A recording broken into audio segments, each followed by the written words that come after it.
pessoal, tudo bem com vocês? Mais uma vez estamos de volta com algumas dicas para esse período de quarentena, tá? Para esse final de semana vocês poderem desfrutar um pouquinho de novas leituras, novos jogos, novos filmes e novas séries, certo?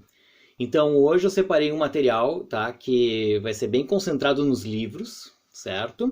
Para que vocês tenham então, né, outras aspirações, outras inspirações nesses próximos dias, então, dessa quarentena que segue firme aí pra gente, tá bem? Então a primeira coisa que eu vou indicar para vocês é o livro Contos de Fadas Nórdicos, da editora Wish, lá de São Paulo, que faz um material, pessoal, sensacional, tá?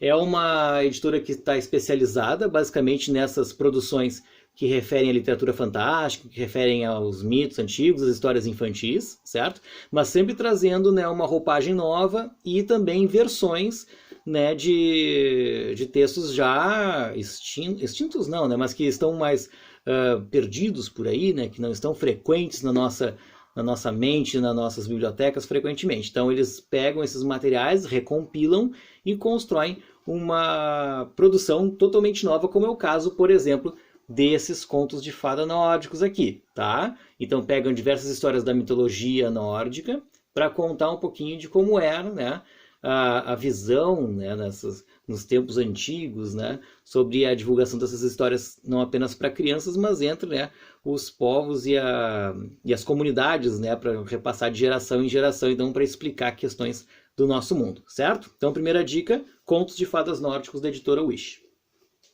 Depois, pessoal, nós temos aqui, né, hoje eu vou falar de 2 jogos, mas esses 2 jogos, na verdade, eles são livros, certo? Só que um deles é baseado em narrativa e outro é baseado em graphic novel, tá? Então o primeiro deles é este aqui, Alice no País dos Pesadelos, tá? Em que o pessoal da editora Jambô, do meu amigo Guilherme Svaldi, né, resolveram trazer para cá, né, a tradução desse jogo que coloca a personagem Alice, aquela velha conhecida, né, da Alice dos País das Maravilhas, em uma roupagem totalmente nova, num mundo muito diferente em que vocês devem jogar neste universo para ver quais vão ser os destinos da nossa amiga Alice, né? Então vocês têm toda a explicação, primeiramente, de como o jogo funciona, né, os seus elementos, tal como em qualquer jogo, livro-jogo, né, ou jogos de RPG, e a partir de então vocês começam com as narrativas, e a narrativa vem para que vocês escolham os lados para onde vocês devem caminhar, tá? E a partir daqui, então, começam as opções do jogo. Para onde é que tu quer ir, o que tu quer fazer no decorrer da trajetória, até que tu encontre um final digno para essa personagem, que certamente há, tá? Então, Alice no País dos Pesadelos é a segunda dica deste final de semana. A terceira dica também é um livro-jogo, certo? E esse livro-jogo, na verdade, ele é totalmente baseado em quadrinhos.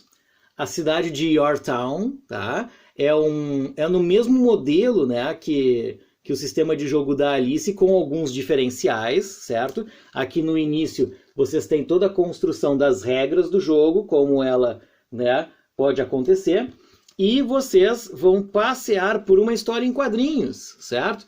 E dessa história em quadrinhos, pelos mesmos números, tal como é na história, né, da Alice, por exemplo, vocês vão, né, pulando de página em página para descobrir o que acontece no decorrer dessa narrativa, tá bem? Então, na verdade, tal como o livro anterior, não são narrativas que vocês vão sequencialmente, página por página, né, lendo o material, mas vão, né, passeando pela história a partir das decisões que vocês tomam à medida que vão escolhendo, né, qual caminho o personagem pode tomar. É só acompanhar as regras, tá? É tudo muito tranquilo. Claro, né? Algumas dificuldades pelo RPG para quem não é acostumado, mas dá para tocar bem direitinho esse material, tá? Cidade de Yorktown. Muito bem. Vai aparecer na telinha aí agora para vocês, né? Sobre duas produções que vocês podem catar na Netflix para dar uma olhada. E produções assim, ó. Dessa vez eu selecionei algumas que têm uma carga emocional um pouco maior, tá? Coisas bem boas, bem legais para a gente crescer também vendo nesse streaming, né, que a Netflix se faz para a gente. O primeiro deles é o filme O Menino que Descobriu o Vento. Tá? Quem é meu aluno sabe que desde o ano passado eu venho trabalhando bastante com esse vídeo. Tá? e que conta a história de um guri no interior da África, que a sua comunidade, né, tá à beira de vivenciar uma seca, né, muito extensa, uma estiagem muito forte, e o guri, né, é um cara que gosta muito de mexer com eletrônico e tudo mais. Ele gosta, né, de tentar criar coisas, né, mecanismos, né, de engenharia, digamos assim, mas ele é desacreditado totalmente pelo pai, né, e pela comunidade em si, porque as pessoas, né, não têm essa vivência escolarizada tão elevada. E o guri descobre, né, ou vai tentando descobrir, na verdade, no decorrer do caminho, né, como fazer com que a água, né, que eles têm essa dificuldade de manter na estiagem, possa favorecer a agricultura dos seus pais, primeiramente, né, mas de toda a região de onde eles moram.